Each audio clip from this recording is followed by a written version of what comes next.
कोणाला काही विचारायचं असेल तर विचारू शकता. माझा आवाज येतोय क्लिअर?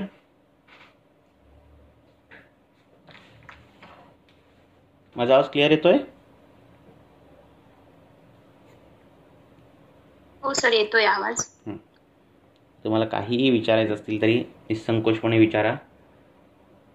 असं वाटून घेऊ नका की आपला प्रश्न किती साधा आहे किंवा काय.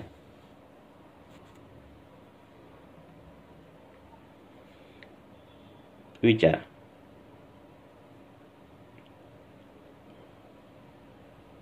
आपको जो जो कुछ पूछना है वो आप पूछ सकते हो, आयुर्वेद के बारे में, केस के बारे में. हॅलो. हाँ सर, एक 50 वर्षाचा पेशंट आहे मेल. मेल. सर, मूत्र प्रवृत्ती सर. काय आवाज नाही आला. मूत्रातून रक्त येते. मूत्रातून काय होतंय? एक 5-6 दिवसापासून आहे सर असं. मूत्रातून रक्त पडतंय? हो सर. बर वारंवार लग्न जावं लागतं सर. बर. मूत्रातून रक्त पडत. एक मिनिट हा. तो दुसरा कुठला माईक चालू आहे का? हा सर. दुसरा कुठला माईक चालू आहे का? आवाज क्लिअर येतोय सगळ्यांना?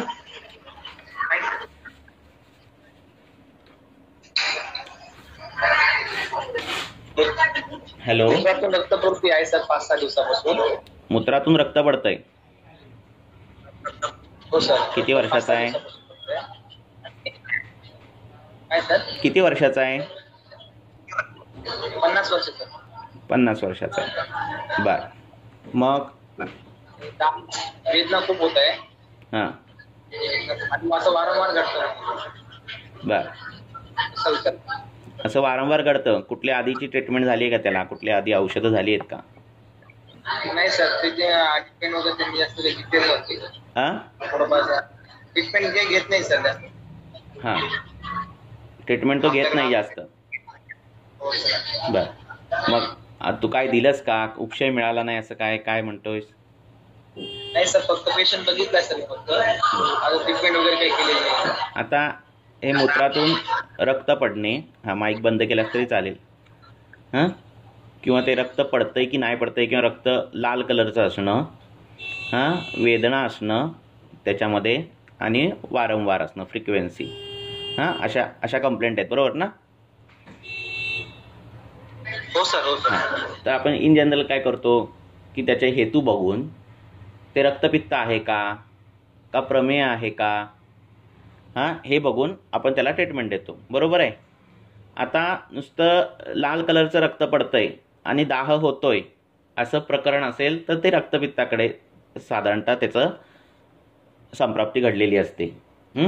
त्याची कारणं जी आहेत ती पण तिखट, आंबट, खारट असं काही तो खातोय का? तसं खात असेल तर ते रक्तपित्त आहे. मग रक्तपित्त जर असेल, मूत्रगत रक्तपित्त असेल तर साधे ग्रंथामध्ये योग दिलेले आहेत. काय काय दिलेले आहेत की शतावरी सिद्ध दूध द्या, गोक्षूर सिद्ध दूध द्या, किंवा सालवण पेटवण शतावरी आणि हे काय दिलंय, रान उडीद, रान मूग असं त्याचं दूध द्या, हे असे दिलेलेच आहेत, ते वापरू शकतोस तू. तुला जर हेतू त्याचे प्रमेयासारखे दिसले, तुला जर हेतू प्रमेयासारखे दिसले आणि पूर्वरूप प्रमेयासारखे दिसली, म्हणजे काय, तोंडात बाबा मळ जमतोय, आळस येतोय, लघवीला मुंग्या लागतायत, लक्षात, शरीरात मळ जास्त साचतोय, अशी प्रमेयाची काही काही रूपं दिसायला लागली, घामाला वास येतोय, तर प्रमेयाची चिकित्सा आहे ती करायची. प्रमेयाची चिकित्सामध्ये ते लोध्र येणार अशी औषधं आहेत पित्ताच्या प्रमेयामध्ये, तर ती औषधं तू देऊ शकतोस, बरोबर आहे. वारंवार होतंय आणि वेदना होत आहेत, हे पित्ताचे मूत्रकृच्छ म्हणून पण आपण निदान करू शकतो, आणि त्यानुसार गोक्षुरासारखी औषधं वापरून हे कव्हर करता येतं. आता थोडक्या कमी प्रमाणात असेल आणि त्याचं प्रमाण जर जास्त असेल, क्लेद जर शरीरात जास्त असेल, तर गोक्षुराच्या ऐवजी चंदन, वाळा ही औषधं वापरायची, जी वृक्ष आहेत आणि शीत आहेत. जसं प्रमेयामध्ये मूत्रप्रवृत्ती जास्त होते तर गोक्षूर वापरून उपयोग नाही, गोक्षूर आधीच क्लेद वाढवणारं औषध आहे, तर तिथे चंदन वापरायचं, वाळा वापरायचा. पण उन्हात काम करतोय, वृक्ष शरीर आहे, दूध पिणं नाही आहे, तूप खाणं नाही आहे, आणि अशामध्ये मूत्रप्रवर्तन जर आग होते तर त्यामध्ये गोक्षूर, शतावरी हे जे रक्तपित्तामधले सांगितलेले आहेत त्या गोष्टी वापरायच्या. हॅलो.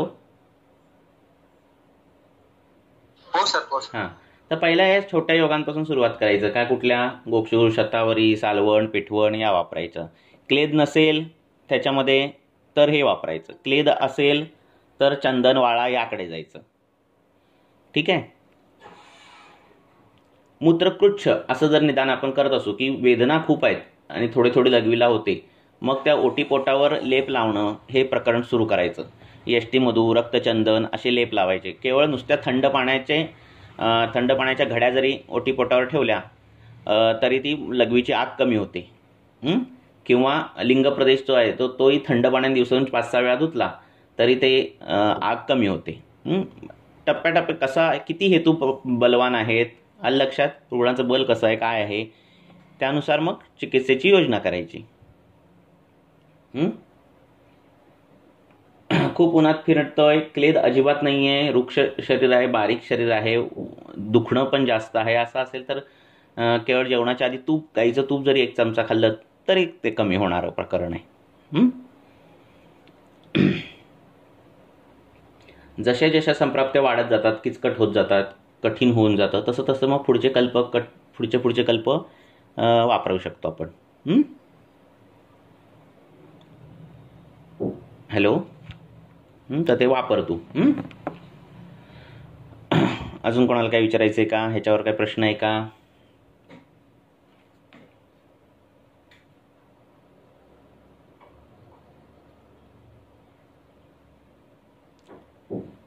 अजून काय विचारायचं आहे का शुभम?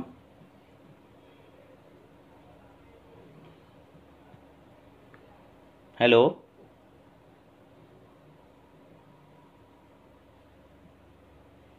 हॅलो.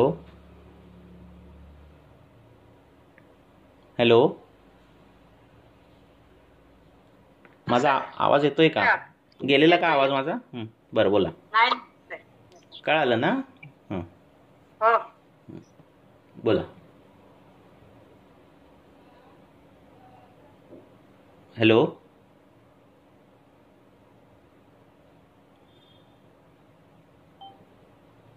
हॅलो.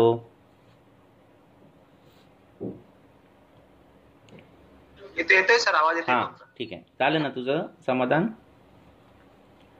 हां, पुढचा प्रश्न कोणाला विचारायचा आहे? अष्टांग संग्रहामध्ये जे रेडीमेड फॉर्म्युले जे आहेत ग्रंथकारांनी ते एकदा पक्क्यात डोक्यात बसवायचे आधी मुळात, आणि नंतर मग आपल्या युक्तीप्रमाणाने तुम्हाला काही त्याच्यात बदल करता येतात चरक वाचल्यानंतर. पुढे अजून. हॅलो. बोला. सर माझा आवाज येतोय का? एकदम येतोय, व्यवस्थित येतोय, बोला. सर ते अष्टांग हृदय सूत्रस्थानात मात्राश्रुती अध्यायाच्या मध्ये विष्टब्द जीवनामध्ये स्वेदनम वृषम आले. तर जेव्हा आपण डिरेक्टली असं खूप स्वेदन केलं उदर प्रदेशी, जर त्याला आपलं निदान असं असेल की विष्टब्द जीर्ण आहे, तर मग असं होऊ शकतं का की वारंवार खूप स्वेदन केल्याने तिकडच्या स्नायूंना कोरडेपणा येईल किंवा काय असं? कारण स्नेहन नाही सांगितले, स्वेदनम भूषण एवढंच लिहिलंय. इकडे ग्रंथकारांना पाचनाची अपेक्षा म्हणून त्यांनी तसं लिहिलंय. तर मग आपण पाचनाची अपेक्षा म्हणून तुम्ही आमवाताच्या पेशंटला आपण बाकी सगळं देतो, पण तुम्ही आमवाताच्या पेशंटला स्वेदन जरी दिलं, तुम्ही वाफेच्या पेटीत बसवलं तरी त्यांना खूप बरं वाटतं. आलं लक्षात. तर त्या बाष्पस्वेदामध्ये कोरडी औषधं म्हणजे निर्गुंडी अशी उष्ण औषधं टाकून त्यांना हे दिलं तरी होतं. स्वेदन हे काय करणार आहे? आमाचं पाचन करणार आहे आणि उष्ण गुणाने वाताचं शमन करणारं हे आहे. आमाशय हे कफाचं स्थान आहे, त्यामुळे स्वेदन चिकित्सा तिथं योग्य पडते, नाही का? कुठपर्यंत करायचं या चिकित्सा? आमाचं पाचन होत नाही तोपर्यंत. कुठपर्यंत करायचं? वाताचं अनुलोमन होत नाही तिथपर्यंत. कुठपर्यंत करायचं? स्तंभ कमी होत नाही तिथपर्यंत. कुठपर्यंत करायचं? गौरव कमी होत नाही तिथपर्यंत करायचं, नाही का?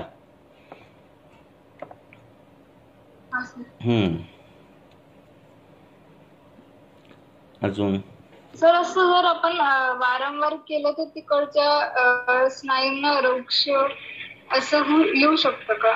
तिकडच नाही, ते विष्टब्ध अजीर्ण तो वायूचं जे आहे ना ते कमी होण्यासाठीच आहे. वारंवार कशाला करायची गरज आहे? तुम्ही तो ताप स्वेद करू शकताय.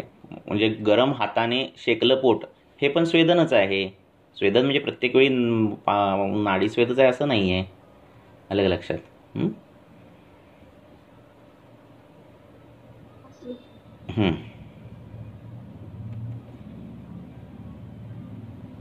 अजून कोणाला काही प्रश्न आहे का? Hello sir. बोला. आता मी मराठीतच लेक्चर सगळं बोललोय, आता मराठीतच बोलीन. बोला. Okay sir. नमस्ते सर. बोला. माझे आता भरपूर प्रश्न आहेत. सर, पहिला प्रश्न म्हणजे की आपण जेव्हा पिंपल्सची ट्रीटमेंट देतो त्याच्यानंतर जे लास्टला म्हणजे काहींमध्ये काळे डाग राहतात आणि जेव्हा सोरायसिसची ट्रीटमेंट देतो तेव्हा असे ते पांढरट किंवा असे गुलाबी सर किंवा म्हणजे आपण म्हणतो हायपर पिगमेंटेड आणि हायपो पिगमेंटेड असे पॅचेस राहिल्यावरती तर त्याच्यामध्ये किती वेळ म्हणजे आपण कारण पेशंट खूपच अँक्शियस होऊन जातात की कधी माझे डाग जातील पिंपल्स गेल्यावरती, तर ह्याच्यामध्ये अभ्यंतर पण वर्ण्य आणि बाह्य पण वर्ण्य लेपच यूज करावे कोणते आणि कोणते लवकर रिझल्ट देतात असं? तर पिंपल्स गेल्यानंतर सोरायसिस गेल्यानंतर हे काळे डाग होतात. वात पित्त पूर्णपणे त्याच्यातला क्लेद गेल्यानंतर आजारानंतर आलेली वातवृद्धी आणि त्याच्यामुळे आलेले वैवर्ण्य म्हणून हे काळे डाग राहिलेले असतात. आता ह्या काळ्या डागांवर आपल्याला अशी ट्रीटमेंट करायची आहे जी वर्णे पण असेल, शिवाय तो आजार जो काही कुष्ठ असेल आधी त्याचा झालेला दूषित क्लेदामुळे झालेला असेल तर परत दूषित क्लेद निर्माण नाही झाला पाहिजे अशा पद्धतीची आपल्याला ती ट्रीटमेंट करायला पण पाहिजे. तर हे वर्ण्य घालवायला आपल्याला वायूवर काम करायचे आणि त्यामुळे पोटातून वर्ण्य घृत आणि वरून लावायला वर्ण्य तेल अशी 2 प्रकारची तेलं तयार करायची. आम्ही मंजिष्ठाचं सिद्ध तेल मंजिष्ठानंतरचं सिद्ध तेल असं केलेलं आहे आणि ते मग लावायला आम्ही देतो. त्याचं कांती तेल म्हणून नाव आम्ही हे केलेलं आहे. तर ते तेल वर लावायला देतो आणि पोटातून सिद्ध घृत द्यायची. जर सिद्ध घृत अवेलेबल नसेल तर रक्तपाचक मंजिष्ठा अशी सिद्ध किंवा वर्णगणाची चूर्ण आणि ते तूप असं मिक्स करून पोटात द्यायचं. असं काम करावं लागतं. बाहेरून नुसतं लावायला मंजिष्ठाचं तेल जरी दिलं तरी ते काळेपणा तो जातो सोरायसिसचा. नित्य अभ्यंग करणं हे कांतीवर्धक आहे. ते पेशंटने केलेलंच नसतंय कधी, लक्षात. आणि त्यामुळे परत कसं होतं, कधी कधी कषाय रसाची औषधं खूप प्रमाणात वापरली जातात तो आजार जाण्यासाठी, बरोबर आहे. आणि परत कषाय रसाचा अतिरेक होतो आणि हे कृष्ण वैवर्ण्य येतं. आणि त्यामुळे कधी कधी तुम्हाला जीवनीय गणातली जी सिद्ध तेलं तुपं अशी वापरावी लागतात आणि त्याने ते काळेपणा जातो. पण हे वापरताना परत त्याला तसेच आधीच्या आजाराची लक्षणं कंडू किंवा असं काही दिसायला लागलं की परत आपल्या आजाराची ट्रीटमेंट आधी चालू करायची. तो पूर्ण गेल्यावरच हे सगळं चालू हे करायचं. बोला. नित्य विरेचन जरी दिलं तरी तो काळेपणा हळूहळू कमी व्हायला लागतो.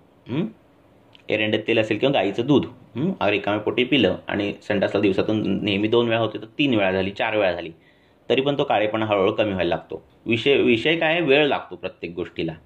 जुना असताना आपण तिथे थांबत नाही. त्यामुळे ते पेशंटला धरून ठेवावं लागतं की हा आजार एवढा जुना होता, आता एवढा तो गेला, असाध्य आजार आपण आयुर्वेदाने साध्य केला आहे. त्यामुळे तू आता जरा पण अपत्य करू नकोस आणि आता हत्ती गेल्याने शेपूट राहिलं तर तेवढ्यासाठी तू आता थोडक्यात ट्रीटमेंट बंद करू नकोस, हे त्याला सतत बिंबवावं लागतं. असं राहिला तर तो पेशंट राहतो आपल्याजवळ. पुढचा प्रश्न. आणि अजून एक पेशंट आहे सर. एज त्याचा आहे 45 आणि वेट आहे 90 kg आणि त्याचं वेट आता म्हणजे मेल आणि त्याला दुसरं काय म्हणजे त्याच्या पोटामध्ये जडपणा आणि गॅसेस होतात.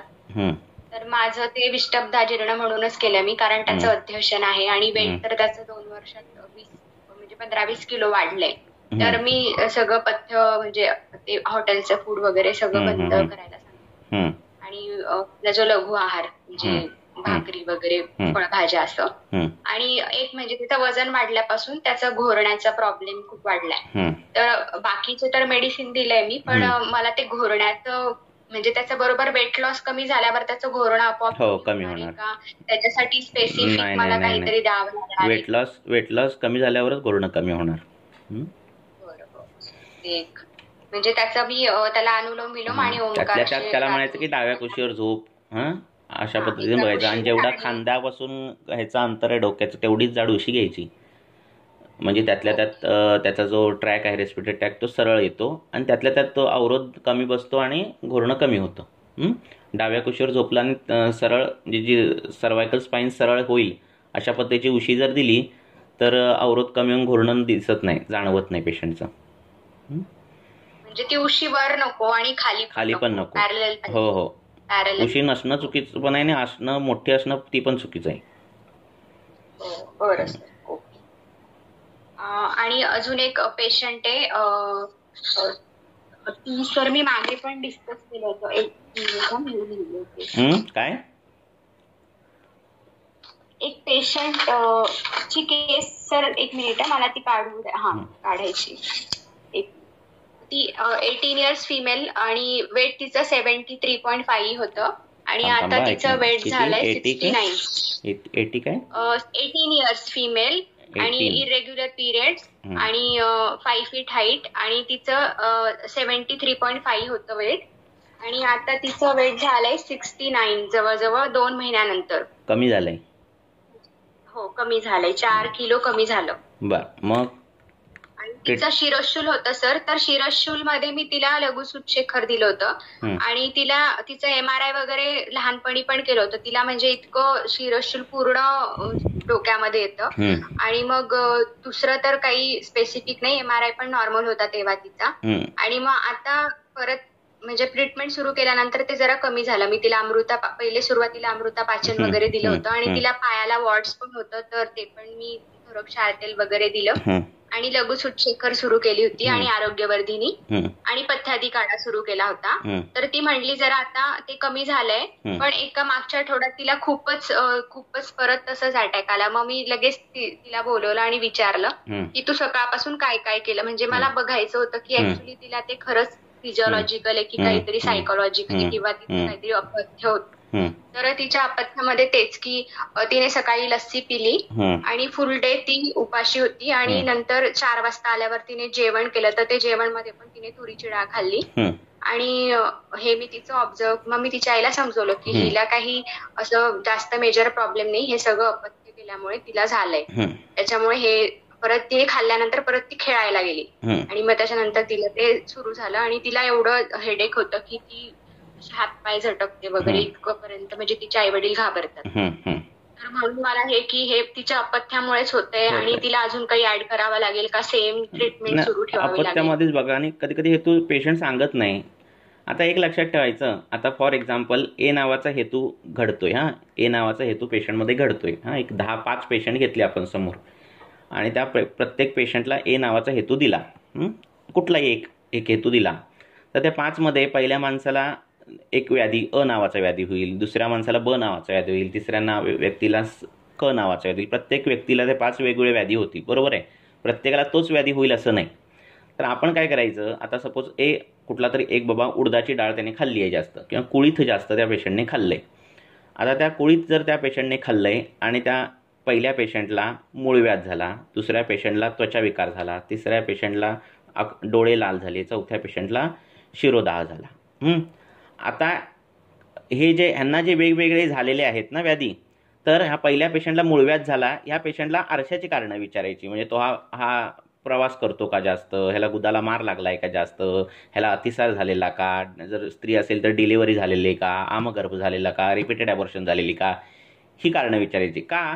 कारण ही जी कारणं आहेत ती व्याधी निर्माण करण्याचं स्थानवैगुण्य करण्याची क्षमता या कारणांमध्ये असते. लक्षात येतंय? सपोज दुसऱ्याला कुष्ठ झाला, बरोबर आहे, ती कुळीथ खाल्ल्यावर दुसऱ्याला कुष्ठ झालं, तर त्याला विचारताना तू थंड प्रदेशात गेलेलास का, की एकदम अंगावर गरम पाणी घेतोस का, किंवा व्यायामाच्या आधी काही खातो पितोस का, किंवा व्यायामावरून आल्यावर गरम पाणी व्यायामावरून आल्यावर एकदम आंघोळ करतोस का, अंगाला एखादा मलम किंवा हे लावतोस का, ही कुष्ठाची जे काही हेतू असतील ते हेतू ह्याला विचारायचे. लक्षात आलं? म्हणजे एखादा हेतू घेतल्यानंतर त्या व्यक्तीला शिरशूलच का होतोय, बरोबर आहे, पादशूल का नाही होत आहे, बरोबर आहे, कर्णशूलच का होतो त्या व्यक्तीला, हे का असं का होतं हे शोधण्यासाठी त्या अध्यायातली कारणं बघायची. तो जो अवयव आहे, नेत्र असेल किंवा शिर असेल, तर शिरामधली कारणं बघायची. लक्षात येतंय? आपण आतापर्यंत काय केलं, आतापर्यंत आपण काय करतो की ती लस्सी पिते, काय अध्ययन करते, वॉटेवर आमाची कारणं बघतोय, हे बघतोय, ते बघतोय. पण ती सगळी आमाची कारणं, कशाचीही कारणं घडल्यानंतर तिला शिरशूलच का होतो, है ना? तिला कर्णशूल का नाही होत किंवा तिला हस्तशूल का नाही होत, बरोबर आहे ना? मग ते शिराकडे काय संप्राप्त्या जातात, शिरामध्ये का वैगुण्य होते, दोषांची गती शिराकडे का जाते, यासाठी शिरा अध्यायामधले हेतू बघायचे. लक्षात येते काय बोलतोय मी? हो, ते कळलं सर. म्हणजे आलं लक्षात? काय तिखट खाल्लं की काय नाही होत, फक्त त्वचेला खाज उठते. दुसऱ्या व्यक्तीने तिखट खाल्लं त्याला काय नाही होत, फक्त संडासातून रक्त पडतं. टिपिकल होतं ना, सगळ्यांना एकच नाही होत. उन्हातून फिरल्यावर प्रत्येकाचं डोकंच दुखेल असं नाही होत, बरोबर आहे की नाही? काहींना त्वचेला खाज उठायला लागते, काहींची डोळ्यांची आग होते, बरोबर आहे? काहींना चेहऱ्यावर पुळ्या उठायला लागतात, काहींना लघवी गरम व्हायला लागते. ही विविधता आहे ना, ही संप्राप्ती विविधता आहे ना, ती घडते. ती कशामुळे? त्यामुळे त्याने आधी काय हेतू सेवन केलेले आहेत, आधी काय हेतू त्याचे चालू आहे, त्याचा व्यवसाय कुठला आहे, कसा आहे, त्याचे आहार विहार कसे आहेत, त्यामुळे हे स्थान वैगुण्य घडत असतं, वैगुण्य घडत असतं, आणि म्हणून मग संप्राप्ती तिकडे जात असते. त्यामुळे तसे विचारायचे प्रश्न, शिरोअध्याय काढायचा नाही. सर, ते मला तेच विचारायचंय की आता हे ट्रीटमेंट सुरू आहे, तर तिचं कमी झालं तर आता अजून मला काही ऍड करायचंय का? नाही, कमी झालंय तर ट्रीटमेंट योग्य आहे तुमची. फक्त तिला सांगायचं हे हेतू तू करू नकोस, डोक्यावरून एकदम गरम पाण्याने आंघोळ, काय वॉटेवर जे काही शिरोरोगातले हेतू आहेत. म्हणजे ते जास्त अंतर ठेवलं ना तिने खाण्यामध्ये. सकाळी 9 वाजे ते 4 वाजेपर्यंत भूक लागली होती पण नाही खाल्लं. मग अशा गोष्टी म्हणजे तिला हेच मला काउन्सिलिंग करावं लागेल की असं करायचं नाही, जर असं केलं असतं ते तुला होणारच आहे. त्यामुळे मग अजून त्याच्यात काहीतरी एक स्टँडर्ड दिनचर्या जी आहे ना, कॉमन सगळ्यांना जी स्टँडर्ड जी असते, ज्याला काही आपल्याला क्लॉज नसतात आजाराचे, ती एक स्टँडर्डचं कागद एक लिहून ठेवायचाच. कारण आपल्या एका कन्सल्टिंग अर्धा एक तासाच्या पिरियडमध्ये पेशंट जे आपण चेक करतो, नवीन पेशंट, ते सगळंच सांगून होतं असं नाही, आहे की नाही? त्यामुळे खूप काही गोष्टी राहतात आणि खूप काही गोष्टी त्याला माहितीच नसतात की ह्याच्यामुळे होतोय आजार. त्यामुळे कॉमन एक पथ्याचा जो कागद आहे तो एक तर द्यायचा, म्हणजे दंतधावन कधी करायचं, तो एक द्यायचा. म्हणजे कमीत कमी त्याच्याकडून प्रमाद घडतील, पेशंटकडून कमीत कमी चुका घडतील आणि जास्तीत जास्त आपल्याला रिझल्ट मिळतील. त्यामुळे कॉमन लिहायचा. आणि शिवाय विशेष पथ्यांचे कागद लिहायचे. म्हणजे अर्श असेल तर शुष्क अर्शाचा पथ्याचा कागद, रक्तच्या अर्शा पथ्याचा कागद, कुष्ठ असतील तर पित्तचे कुष्ठ, वाताचे कुष्ठ, कफचे कुष्ठचे सेपरेट कागद, असे शक्यतो असे लिहायचे. आणि नंतर कसं होतं, रक्तच्या अर्शाची पथ्य ही त्या पित्तच्या कुष्ठाला तुम्हाला देता येतात, लक्षात? म्हणजे असं काही करता येतं थोडेफार त्यात बदल करून, पण तुम्हाला मॅक्झिमम पथ्य आणि प्रिसाइजली सांगता येतात पेशंटला. त्यामुळे असे कागद ठेवायचे बनवून, असं. त्यामुळे प्रत्येक पेशंट आल्यावर तुम्ही किती सांगत. बोला तर मग तिच्यामध्ये मी अजून म्हणजे काही ऍड करावं लागेल का, की तिला ते म्हणजे ते तुम्ही जे म्हणतायत ना की मग तिला शिरप्रदेशीच का होते किंवा एखाद्या व्यक्तीला, तर मग ते स्थानाला बल देण्यासाठी अजून काही ऍड करावं लागेल का, असं मला विचारायचं. शिरस्थानाला बल द्यायला काय तुम्ही कर्णपुरण करू शकता, गंडूश करू शकता, नस्य करू शकता, शिरोअभ्यंग, शिरोपिचू, हे अनेक गोष्टी आहेत. हे तुम्ही करू शकता, आहे की नाही? सर, आणि एक लास्ट केस शेवटची, म्हणजे ती शिरोचे कारण आहेत ना, ती सगळी शोधून काढा. म्हणजे काय, अश्रू वेग धारण असं काय होतं का, नाही का? तिला म्हणून विचार, तुला कुठं दुःख आहे का, काय प्रॉब्लेम झाला का तुला, मग तू काय रडलेलीस का, तू रडतेस का, नाही रडतेस का, ही बारीक बारीक पण कारणं येतात त्याच्यात, लक्षात? सर, तिची एक्झाम पण सुरू आहे ना, म्हणून तिला सगळं सांगितलं की तुझं एक्झाम एक कारण आहे. परत तू सकाळी लस्सी पिऊन गेली, मी त्यांना नाही सांगितले लस्सी प्यायचं तिला, जस्ट ते तर मी मिल्क प्रोडक्ट अवॉइडच सांगितले. तिचे एकदम वेट खूपच येतं आणि ते पण एक सांगितलं, आणि तिच्या खाण्यामध्ये खूप गॅप झाला तो एक सांगितलं. कारण आताच्या काळात आहे ना, तुम्हाला 2-3 गोष्टी ह्या तिने परत खाल्लं तर ते तुरीची डाळ खाल्लीची. हे 2-3 गोष्टी ज्या आहेत ना, त्या तुम्ही एक्सेप्ट करायच्या. काय, आम घडणार आणि कृमी घडणार, लक्षात? दिवास्वाप सगळे करतात, अजीर्णाशन सगळे करतात, गुरु विदाई विष्टंबी असं भोजन सगळे खातात, लक्षात? अध्यशन तर करतात. सकाळी 8ला नाश्ता आणि दुपारी 12ला जेवण, हे अध्यशनच आहे ना. 8ला उठणं हे दिवास्वापच आहे. आणि त्यामुळे आम हा घडतोच, कृमी निर्मिती होतेच. या 2 गोष्टी जवळजवळ घ्यायच्या. जसं ॲलोपॅथी डॉक्टर आता लिहिताना स्पॅनफोर्टी लिहितायत, रॅबेज लिहितात, हे कॉमन लिहितात की नाही गोळ्यांना, जरी त्या गोळ्यांनी ॲसिडिटी pH वाढो न वाढो. आलं लक्षात? तसं कृमी आणि आम्हाला सारखं धरायचं जवळ.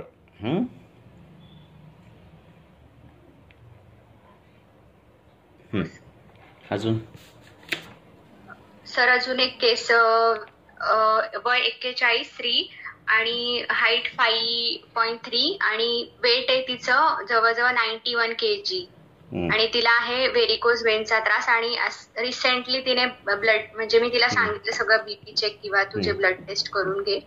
तर तिचं बीपी होतं 150/90 असं, म्हणजे आता सध्या तरी तोच रेंज मध्ये आहे. बीपी किती आहे?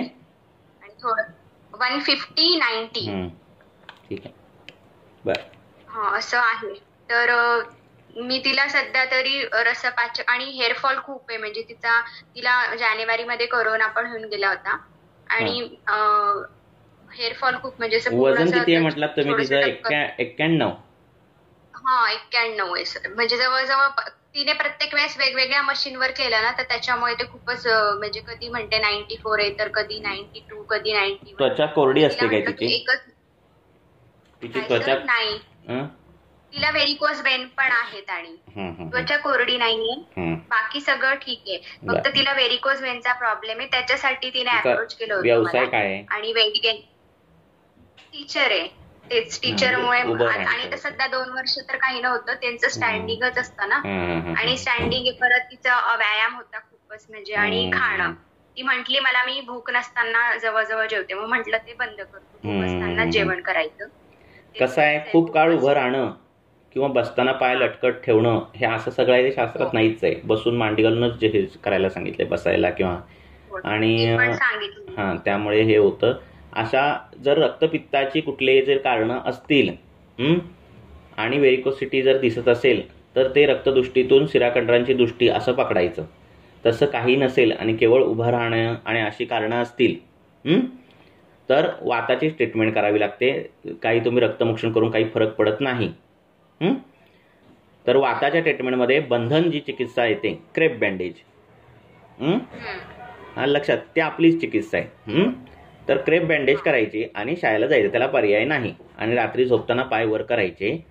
शिराकंडरा चांगल्या व्हाव्यात, तिथलं रक्तधातू चांगला व्हावा यासाठी बला तेल, चंदन बला तेल, लाक्षादी तेल, धानवंतर तेल सारख्या तेलांनी खालून वर अशी मालिश करायची. पण मुख्य तर मी तिला वाटतं आधी तेल कोकोनट ऑइल मध्ये बनवायला सांगितलं सर, ते लावायला सांगितले. आणि ती खूपच वेट आहे ना तिचं, आणि आता बीपीचं पण थोडं, कोलेस्टेरॉल पण आहे तिचं, LDL थोडंसं वाढलेलं आहे. आणि तिचं म्हणजे व्यायाम, आता सगळे तिला व्यायाम सांगितलेत, आणि म्हणजे जेवण फक्त भूक लागल्यावरच खायचं, आणि भाकरी असंच लघु आहारच सांगितलाय तिला, यव वगैरे असंच सांगितलंय. तर मग बीपी वरती पण, म्हणजे तिचं मला रक्तगतच दृष्टी वाटते, म्हणजे कारण तिचा बीपी पण वाढलाय, परत क्लेद म्हणजे असंच संप्राप्ती आहे. तर मग रक्तगत वात असं आपलं बीपीचं म्हटलंय ना आपण, जेव्हा हायपरटेन्शन पेशंट असेल, वायूची विकृती असं. आणि शिक्षक आहेत त्यामुळे स्ट्रेस टेन्शन खूप असतं त्यांना. रिटायर झाल्यानंतर आर्थिक त्रास कमी होतात. ते सगळं इन्क्लूड हे करायचं त्यांना. तर मग हे सर तुम्ही हायपरटेन्शनचं एखादं काही विशिष्ट, की फक्त हे स्थौल्य जेव्हा ती आहार विहार व्यवस्थित करेल तेव्हा ते रेग्युलर होईल असं? हो, आहार विहार रेग्युलर करेल. वातव्रताचं वय किती आहे? 41 आहे ना. आता ती वाताकडे झुकायलाच लागली आहे, बरोबर आहे. गर्भाशय काय काढलेला आहे का? नाही. ती वाताकडे आता झुकायलाच लागली आहे. त्यामुळे अभ्यंग नित्य करणं, बस्तीचे आता कोर्स करून घ्या त्यांच्याकडून त्या पावसाळ्यात. सर ती पेशंट इथली नाही, ती पुण्याची आहे, मग तिला तसं सजेस्ट करायला पाहिजे. सर पण अभ्यंग चालेल सर? ती खूपच ओबेज आहे सर. एवढं त्याला काही नाही, ती पहिल्यापासून ओबेज आहे ना. आता रिसेंटली म्हणजे तिचं 70 होतं, पण हे 2 लॉकडाऊन मध्ये ते असं खाऊन भूक नसताना खाऊन तिचं वेट 90 पर्यंत गेलं. आणि तिच्या आईला पण व्हेरिकोज वेनची हिस्ट्री आहे, सेम, म्हणजे त्यांचं स्ट्रक्चर तसंच आहे. म्हणजे व्हेरिकोज वेनचे वेगवेगळे विचार करता येतात. रक्तपित्तापासून सगळी हे असेल, त्याचं कारण मूळ तसं असेल, तिखट आंबट खारट खाणारे, उष्ण खाणारे, कोळीत खाणारे, मुळा खाणारे, हे सगळे द्रव्य दिले. तर त्याच्यापासून ते असेल प्रकरण, तर त्या शिराखंडरांची दृष्टी पकडून मग रक्तपित्तातली औषधं, कैशर गुगुळ ही अशी औषधं वापरून ते, ताप्यादी लोह अशी औषधं वापरून ते हे करता येतं. मग त्याच्यात रक्तमोक्षण तुम्ही करू शकता, हे सगळं करू शकता.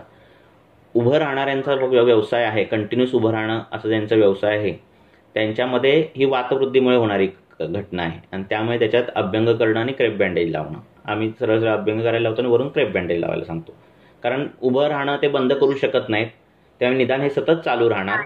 लक्षात, त्यामुळे निदान त्यातल्या त्यात तुम्ही कॉम्पेन्सेट करू शकता, पूर्ण जाणार नाही. जोपर्यंत ते उभं राहणं बंद होत नाही, निदान खुर्चीत बसलात, लाकडी खुर्ची असते शिक्षकांच्या, त्यात बसला तर मांडी घालून बसा असं तुम्ही सांगू शकता. बरं, स्थूल असल्यामुळे मांडी घालता येत नाही, म्हणजे हे सगळं प्रकरण कठीण होऊन जातं. मग सरळ तेल लावायचं आणि क्रेप बँडेज लावायचे आणि जायचं ड्युटीला.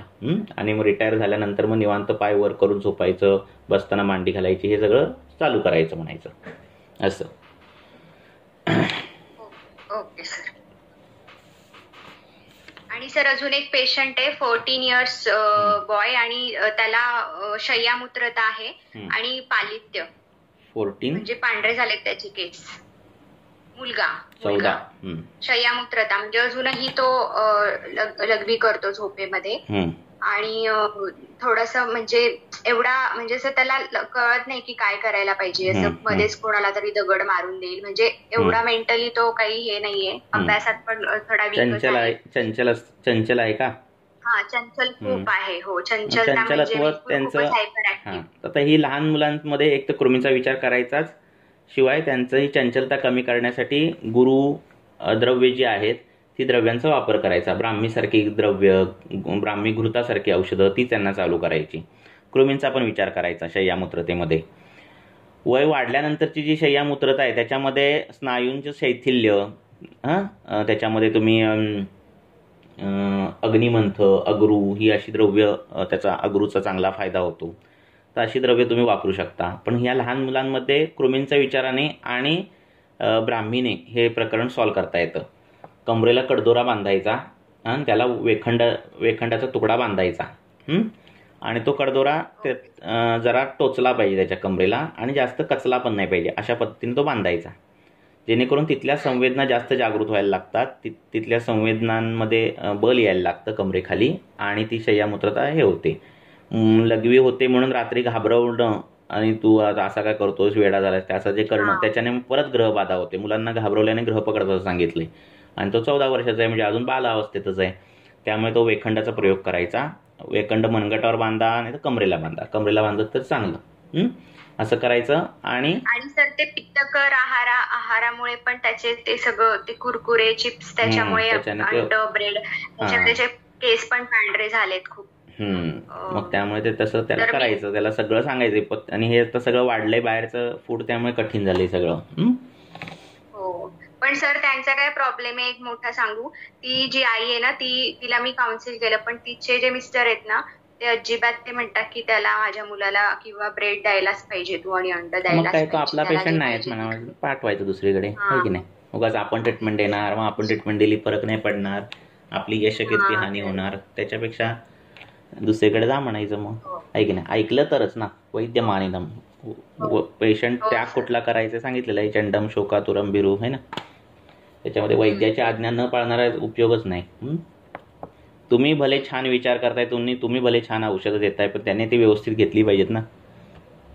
त्यामुळे थँक्यू सर. अजून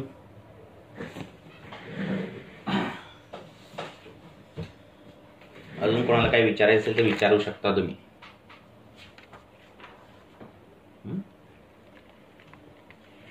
शय्यामूत्रता लहान मुलांना होते त्यावेळी हा विचार करावा लागतो, त्यांचे दात किडलेले आहेत का. कृमींचा विचार जास्त येतो. कृमी हे असं बाहेरचं जर खात असतील तर गॅरंटेड कृमी. आणि कृमींची जी गती आहे, कृमी ऍक्टिव्ह जास्त होतात ते रात्रीच्या काळी जास्त होतात. त्याच्यात काय म्हणतात त्याला, चळवळतात, ते जे म्हणतात ते रात्री होतं. तर कृमींचा विचार करायचा लहान मुलांमध्ये. आणि कृमींना औषधं खूप आहेत, अगदी विडंगापासून कितीतरी औषधं आहेत कृमींची. कर्पुरासारखी औषधं आहेत, हिंगू कर्पूर असं. तर ती औषधं द्यायची. सर मी त्याला सध्या आरगवत कपिला दिली, कारण त्याला आहे ना मोशन पण नाही होते रोज, म्हणजे कॉन्स्टिपेशन पण आहे आरगवत कपिला त्याच्यामध्ये. द्यायचं. आणि आम्हाला की तेल लावायला सांगितलंय आणि मनुका खायला सांगितलंय, काळ्या मनुका, आणि पित्तकरा हार विहार बंद करायचा आहे, आणि भृंगराज सव दिलाय घ्यायला. असं ते द्यायचं त्यांना. चंचलता ही सगळ्यात येते ना, वागणुकीत येते, आजारांमध्ये येते, लघवी कधी पण होते, रात्री कधी पण होते, त्याला काही ही पण चंचलताच आहे ना, चलगुण वाढलेल्याच आहे ना लक्षण. वात आणि पित्त दृष्टी असं विचार केलाय. मग त्यामुळे त्या पद्धतीची औषधं द्यायची त्यांना. आणि म्हातार वयात जे होते त्याच्यात स्पिंक्टरमध्ये शैथिल्यता येणं अशाची सगळी प्रकरणं आहेत. आणि त्याच्यात मग औषधींचा विचार जरा वेगळ्या पद्धतीने करावा लागतो. अग्रू हे एक चॉईस ऑफ ड्रग येतं त्याच्यात. तर ती जी पहिली केस होती ना, जी व्हेरिकोज वेन आणि बीपी, तर मी तिच्यामध्ये म्हणजे अजून दिले नाहीये मेडिसिन. तिला मी मेदोपाचक सुरू केलंय आणि रसपाचक सुरू केलंय. आणि आता नंतर मी तिला कैशोर गुग्गुळ सुरू करण्याचा विचार केलाय. म्हणजे व्हेरिकोज वेन आणि गुडूची येते ना, तुम्ही काही करा, पण ती जर सहज उभेच राहणार असेल तर फरक तो काय पडणार नाही. लक्षात, तेवढ्या पुरतं जरा बरं वाटेल, जराशा वेन्स कमी झाल्यासारखं वाटेल, पण तिचा व्यवसायच उभं राहण्याचा असल्यामुळे कंटिन्युअस, त्यामुळे निदान जो आहे, हेतू जे आहे ते चालूच आहेत ना. लक्षात आलं काय? आणि बीपीचं काय मग सर? त्याच्यासाठी पण मी तोच विचार केला की तिला हायपरटेन्शन पण आहे ना, त्या ओबेसिटीमुळे. करायचा आपण आता रक्ताचाच विचार करायचा. ते रक्तावर सगळं काम झालं की ते कमी होऊन जातं बीपी पण. बरं चालेल. मग सर केशर गुग्गुळ आणि गुडूचीचा, म्हणजे मी केशर गुग्गुळ मध्ये आहे ना गुडूची, म्हणून मी तोच कल्पचा विचार केला आहे द्यायचा. चालेल. Okay sir. अजून कोणाला काय विचारायचंय का?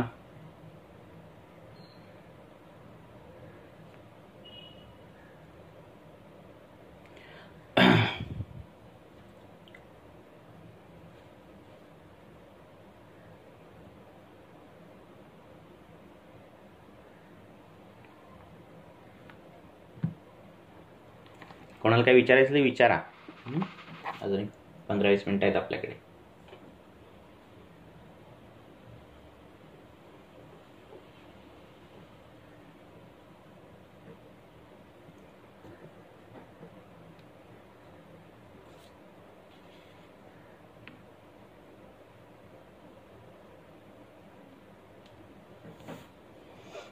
सर साधारणतः 11वी-12वी म्हणजे 15-16 वय असल्यानंतर जे तारुण्य वयामध्ये मुलांचे मूड स्विंग हा प्रकार होतो, तर ते कंट्रोल करण्यासाठी काय देऊ शकतो का आपण? जर त्याच्यामध्ये अशी व्हायलन्स अशी ऍक्टिव्हिटी जास्त येत असेल ना, तर ही शुक्राची अभिव्यक्ती आहे. लक्षात, म्हणजे प्रत्येक प्राण्यामध्ये येणारी आहे ती तरुण वयात. लक्षात, जसं हत्तीला मद येतो आणि त्या गंडस्थली तिला घाम सुटतो आहे ना, आणि त्या हत्तीनेला तो घामाचा वास असा येतो, असं ते सगळं प्रकरण आहे. तर हे सगळं शुक्राची अभिव्यक्ती दाखवणारं प्रकरण आहे. पण ते त्याला आपण कुठे त्याचं ते जे पाणी आहे म्हणतात ना पाटाचं, ते कुठल्या दिशेने तुम्ही फिरवताय त्याच्यानुसार आहे. म्हणजे जर तीच ताकद जर तुम्ही अभ्यासाला किंवा कुठल्या तरी स्पोर्ट्सला वापरली, ती चांगली वापरली जाते ते पोटेन्शियल. आणि लक्षात, ते जर काही मिळालं नाही, लक्षात आलं, तर मग तो काहीतरी विध्वंसक वृत्ती ती निर्माण होते. त्यामुळे ती तरुण वयातली जी ताकद आहे ती योग्य मार्गाला वापरली गेली पाहिजे. लक्षात आलं? ती पित्ताची अभिव्यक्ती आहे, शुक्राची अभिव्यक्ती आहे, पित्ताचं ते शौर्य आहे. लक्षात, ते दाखवणार असतं तरुण वयात, बरोबर आहे. पण त्याच्यासमोर खाद्य काय? लक्षात आलं काय? तुम्हाला एखादं शस्त्र दिलंय, त्या शस्त्राने तुम्हाला कोणाला मारायचंय का कोणाचा तरी जीव वाचवायचंय, हे निर्णय घेण्याचं त्याचं जे काही ऑप्शन आहे ते आपण द्यायचे त्यांना, नाही का? असं त्यांना कसं त्यांचे मत असतात तर ते दुसऱ्याचं ऐकायला तयार होत नाही याच्यात. तेच तर आहे. मग ते कलेने घ्यायचं, कारण पित्त आहे ना, पित्ताला मित्राप्रमाणे जिंकायला सांगितलंय, नाही का? तू हे करू नको म्हटलं की करणार, आहे की नाही? त्यामुळे ते पित्ताला त्याप्रमाणे जिंकायचं. विरोधी करणार, मग विरोध होणार, असं विरोध होणार, मग तसंच आहे ते काम. त्याच्यात फक्त हेच का ती आपण पालकांचंच ते हे ट्रीटमेंट त्याच्यावर करायला पाहिजे नाही कसं जिंकायचं. तर आता मोठा प्रश्नच आहे की नाही. आणि कुटुंब व्यवस्था आपली कमी झालेली आहे. एक मूल एक म्हणजे असं सगळं झालं. त्याचा काही पर्याय नाही. काही काळाचे दोष आहेत. लक्षात आलं. मग ते एक मूल असल्यावर ते सगळं कॉन्सन्ट्रेट एकावरच होतं. पूर्वी खूप मुलं असायची त्यामुळे एकमेकांची एक भावंड एकमेकांची काळजी घ्यायची. आईला काही वेळ पण नसायचा कोण जेवलं नाही जेवलं बघायला पण शेअरिंग असायचं. हा. आणि आता मग काय आई कंटिन्युअस 24 आवर्स त्या मुलाकडे बघत असते. त्यामुळे ते सगळ्या गोष्टी हे झाले. पण त्याला पर्याय नाही काय आता. काही काळानुसार प्रमाद घडणार भविष्यात. काळानुसार काही गोष्टी होणारच आहेत. त्याला काही ऑप्शन नाही. मुलाला तुम्ही म्हणतात मोबाईल वापरू नको म्हटलं तरी शाळेकडून मोबाईल वापरायचाच आहे. लक्षात. उद्या पालक तुम्हाला म्हणजे स्कूलमधून लेटर येईल की तुम्ही तुमच्या मुलाला शिकवलं का नाही युट्यूबवर कसं सर्च करायचं असं होईल परिस्थिती नाही का. त्यामुळे आता वेगळा काळ आहे. त्यामुळे त्यातल्या त्यात त्या काळानुसार कमी प्रमाणात घडावेत एवढेच अपेक्षा करायची. असं.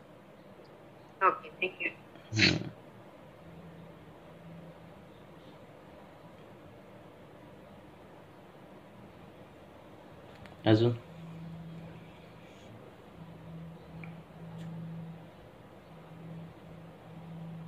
घोडा तरुण वयात आला की तो इतका उसळतो की त्याला मग कंट्रोल करायचं हे होऊन जातं.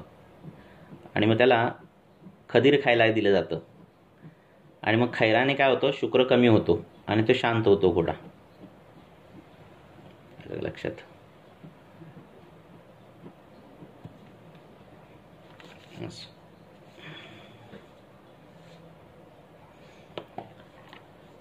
अजून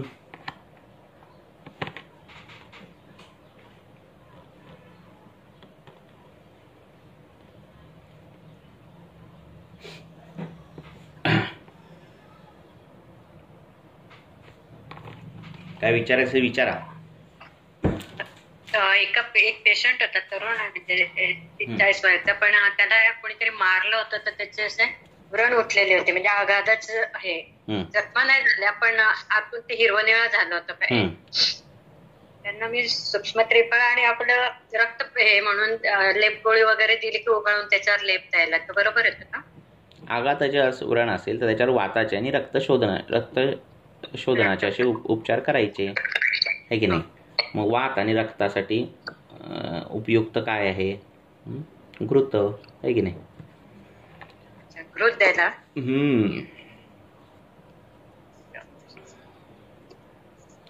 तेल दिलं तर तेल रक्त खराब करणार उष्णतेने आहे की नाही. दोन्ही जर आपल्याला साधं असेल तर घृत. त्याच्यात सगळ्यात श्रेष्ठ म्हणजे मंजिष्ठा घृत. म्हणजे लावायला पण आणि इंटरनली पण. इंटरनली पण लावायला पण. मंजिष्ठा रक्तातले कृमी घालवतो. म्हणजे नुसतं वर्ण्य तर आहेच पण असं.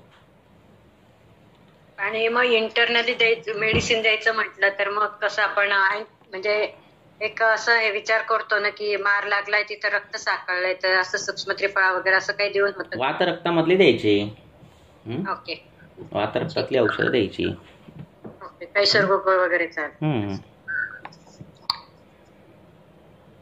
अगदी गुगुळ बिगुळ पण द्यावे लागत नाहीत. काष्ट औषधी होऊन जातात. एवढं पुढे जावं लागत नाही. तुम्ही जर सिलेक्शन योग्य केलं तर 1, 2, 3, 4 औषधामध्ये होऊन जातं काम. चूर्णांमध्ये जास्तीत जास्त 3 ते 4.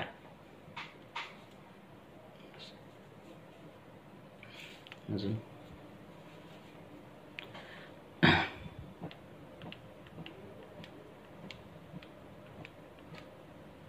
सर ते मंजिष्ठा तेलाचं सांगता का कसं बनवायचं ते.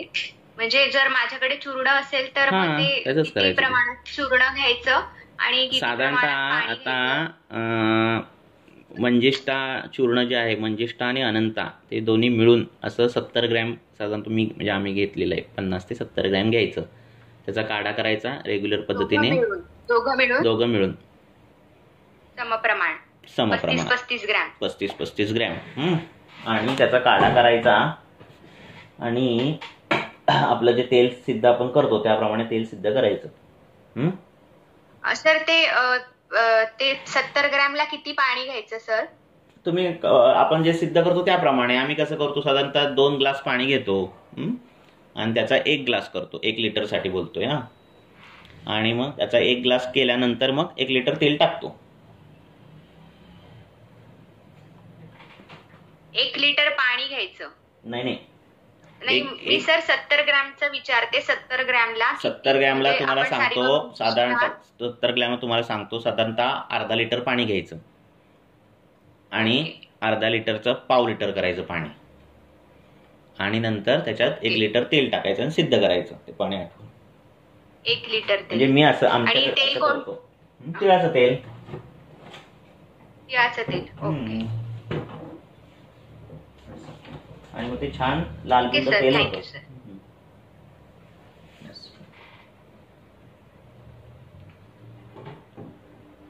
सर आवाज गेला. हा, बोलतोय मी. हॅलो.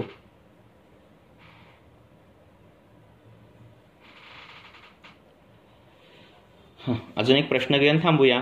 बोला. अशी तेलं तुम्हाला बनवता येतात. हरिद्राची तेल बनवायचं, हरिद्राचं म्हणजे प्रमेयामध्ये ज्याच्या कृष्ण विवर्णता येते त्याच्यामध्ये ते उपयोगी पडतं चांगलं. बरं, अजून एक प्रश्न घेऊया आपण. बोला.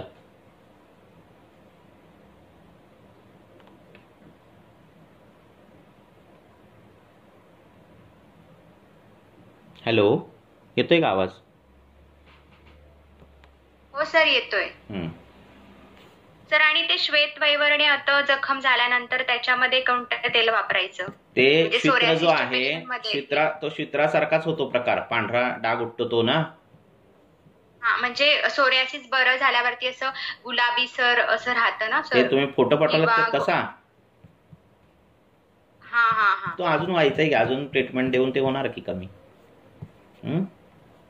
मी नाही पाठवला सर. नाही काय? बरं, असा एक फोटो आलेला. मग त्याच्यामध्ये लाल होतं ना. मग ते ट्रीटमेंट अजून पूर्ण झाल्यानंतर सोरियासिस काय? पाठवलं सर, ती माझ्या बहिणीने पाठवले. ती माझी बहीण आहे. तुम्हाला कन्फ्युजन. हा, मग ते अजून ट्रीटमेंट पूर्ण घेतल्यानंतर ते जाणार. जोपर्यंत ते लालसर आहे तोपर्यंत अजून पित्ताचं त्याच्यात अंश आहे की नाही? वेळ लागतो ना, शाखागत आहे ना, आहे की नाही? लीन झालेला आहे, त्यामुळे वेळ लागतो सोरियासिसला. अजून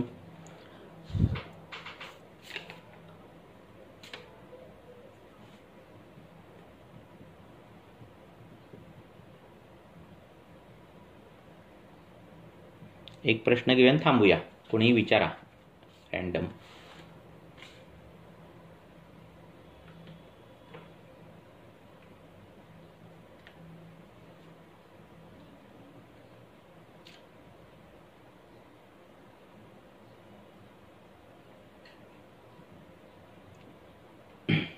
विचार किंवा मेसेज केला तरी चालेल वर.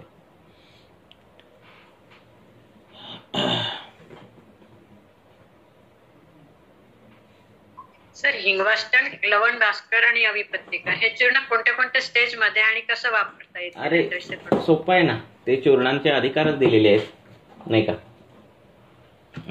त्या काय करायचं, ते चूर्ण घ्यायचं, त्याचं योगरत्नाकर मधलं शोधायचं आणि ते सगळे अधिकार लिहायचे. लक्षात. तालीसादी चूर्ण, मग तालीसादी चूर्णाचे काय काय अधिकार आहेत ते सगळे लिहून टाकायचे. हिंगवाष्टक चूर्ण, त्याचे काय काय अधिकार आहेत ते लिहून टाकायचे. आणि लक्षात. आणि मग अधिकार लिहिल्यानंतर आपल्याला एक अंदाजे एक कल्पना येते की नेमकं आपण कुठे ते द्यायला पाहिजे, कुठे नाही द्यायला पाहिजे. लक्षात आलं? कुठल्या अवस्थेत हेच द्यायला पाहिजे.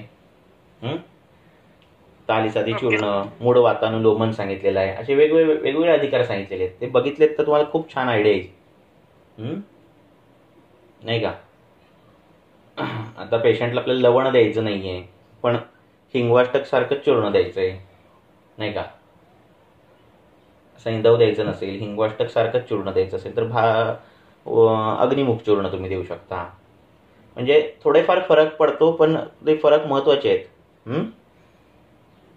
आलं का लक्षात? असं. अजून म्हणून काय करायचं, सरळ ते लिहून काढायचे का पेजवर वाटलं तर. अशी चूर्ण जी आहेत ना कॉम्बिनेशन्स, आणि बारीक अक्षरामध्ये लिहायचं आणि त्याची फलश्रुती. आलं लक्षात? आणि तो ठेवायचा आपल्या ह्याच्यावर पेपर.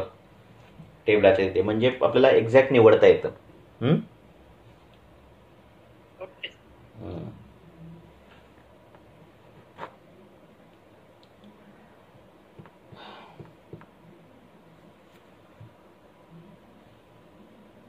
वाचन सुरू करायचं आहे माझं. काय सुरू झालेलं आहे सध्या, क्लिनिकचं काम सुरू झालेलं आहे आणि त्यामुळे मला सारखं हे करावं लागतंय.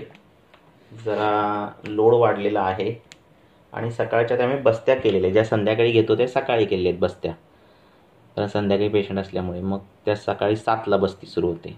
मग ती 7ला सुरू झाल्यामुळे सगळंच अवघड झालं आहे. त्यामुळे होय 6ला चालेल, चालायला काय सगळं चालेल, पण घाई उडणार एकदम 6ला, आलं लक्षात. त्यामुळे जरा बघूया, टायमिंग सेट करू, सकाळच्या बस्त्या बिस्त्या संपवू. आणि माझं जाणं येणं पण वाढलं, त्यामुळे कसं आहे, आज मी इथे, उद्या दुसरीकडे, परवा असं चाललं आहे माझं, जरा स्थिर नाही आहे अजून. तर माझं जर काम जरा झालं लवकर तर मग सुरू करून टाकू वाचन. नाही तर मी काय दुपारी पण घेऊ शकतो, तुम्ही दुपारी नाही म्हणताय म्हणून बघूया काय. बघूया आता. मग माझा विचार आहे की एकदाच बसवावं क्लिनिकमध्ये, मला ज्यावेळी वेळ मिळेल त्यावेळी वाचून काढतो आणि अपलोड करतो. पण तसं मग ते होत नाही ना, नाही का. काहीतरी करूया, त्याला काहीतरी पर्याय करू. पुढचे अध्याय महत्त्वाचे आहेत. हो, महत्त्वाचे आहेत पुढचे अध्याय. चला बघूया आपण, जरा टाईम जरा काहीतरी मॅनेज करूया. जरा सकाळच्या बस्त्या बिस्त्या संपल्या, तरी मी जेंट्स बसत्या जरा सकाळच्या कमी घेत होतो, पण त्याचा एकदम घ्याव्या लागल्या. मग बघू, करूया आपण काहीतरी ॲडजस्ट. तरी पण काय करा, आपण काय करूया, आपला जो ग्रुप आहे ना, फॉर एक्झाम्पल काय करायचं, वाचन असू दे, वाचन करायचंच आहे. वाचन मी काही बंद नाही करणार, जरा माझं टायमिंग ॲडजस्ट करून मी ते करणार. तर पूर्ण ग्रंथ एकदा आपण वाचून काढायचंच आहे, त्याच्याबद्दल काही वाद नाही. पण एखादा श्लोका घेतला, फॉर एक्झाम्पल उष्ण जलाचा श्लोका घेतला आपण, तुम्ही कोणी, मग तो चरकातला घ्या, वाग्भटातला घ्या, तर तो श्लोक जो काही संस्कृत श्लोक आणि त्याची छोटीशी काय 5-10 ओळीची टीका असेल, तेवढं रेकॉर्डिंग पाठवायचं ग्रुपला तुम्ही, किंवा तेवढ्या रेकॉर्डिंगचा फोटो किंवा काय त्यातलं अडलं असेल किंवा तुम्हाला काय त्यातलं कळालं असेल, असा थोडा प्रयत्न करा पुढचा. लक्षात येते का तुम्हाला? खूप नको, खूप काय एकदम वर जाणार, त्रास होणार, खूप नको. पण एक श्लोक घ्यायचा आणि त्याची टीका, मग तो चक्रपाणीची असेल ना तर ते अरुण दत्ताची असेल, हेमाद्रीची असेल, ते टीका वाचन करायचं, तो ग्रुपला ते टाकायचं, की त्यातलं काय नाही कळालं ते टाकायचं. असं सतत या ना त्याने तो ॲक्टिव्ह ठेवायचा ग्रुप. कारण ह्या छोट्या छोट्या गोष्टी ज्या आहेत सूत्रस्थानापासून इतक्या महत्त्वाच्या आहेत टीकेमध्ये. टीका वाचल्यावरच कळतं.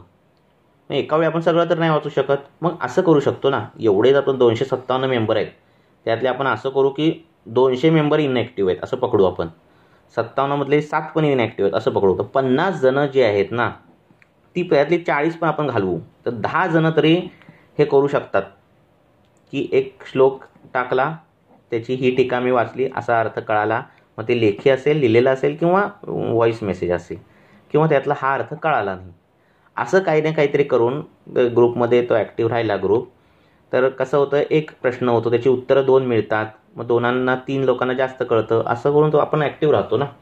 अशा पद्धतीने तो ॲक्टिव्ह ठेवा तुम्ही, नाही का, बरोबर आहे की नाही. नाही कळालं याचे अर्थ, त्याचे जरा संस्कृत डिक्शनरीमधून अर्थ काढायचे, आणि मग अर्थ काढून तेवढ्यातले बाबा एक 15-20 शब्द कळाले नसतील, फॉर एक्झाम्पल एका पॅराग्राफ 15 शब्द तुम्ही शोधू शकता डिक्शनरीतले. ह्याच्याने काय होईल माहिती आहे का, तुमची वोकॅब्युलरी चांगली होईल. लक्षात येते का. माक्षिका असा शब्द शोधला तर माक्षिकेच्या आजूबाजूचे शब्द जे आहे ते पण तुम्हाला दिसतात वरचे खालच्या डिक्शनरीमध्ये, आणि तुमची शब्द वोकॅब्युलरी ती वाढते. म्हणून एखादा श्लोक, मी काय म्हणत नाही अख्खं पेज तुम्ही वाचा किंवा असं, एखादा श्लोक त्याची टीका लक्षात, किंवा हा मी पेशंट बघितला आणि ह्याचा रेफरन्स ह्या श्लोकामध्ये आहे आणि त्याची ही टीका आहे. कितीतरी आहे, तुम्ही दह्याची श्लोका बघा, मधाची श्लोका बघा, अजीर्णाची, त्याच्या टीका फार फार महत्त्वाच्या आहेत सगळ्यांच्या. त्यातले छोटं तुम्ही हे करत राहा ग्रुपमध्ये, असं मला वाटतं. वाचन मी घेणारच आहे, जरा टाईम माझा मॅनेज. तर असं पूर्वी कधी नाही झालं, सकाळी मी कधी बस्त्या नाही घेतल्या, पण जरा मला तिकडे आता काम पण चालू आहे माझं, सगळ्या जबाबदाऱ्या पडल्यामुळे लोड वाढला आहे, बाकी काही नाही. त्यामुळे सगळं बिघडलं आहे गणित. तर ते मी घेणार आहे वाचन.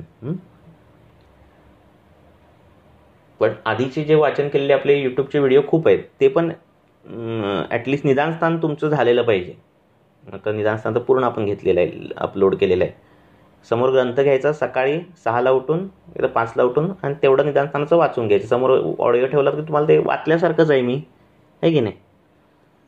बरोबर आहे की नाही? असं केलं आहे का कोणी निदानस्थान परत एकदा वाचलं आहे का?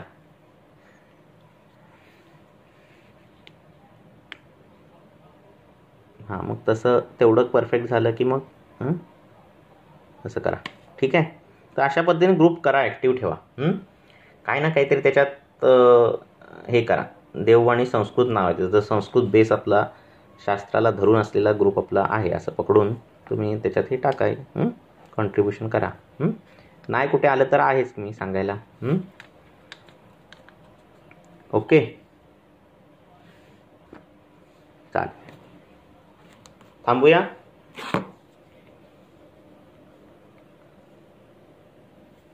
हो सर, थँक्यू. ओके.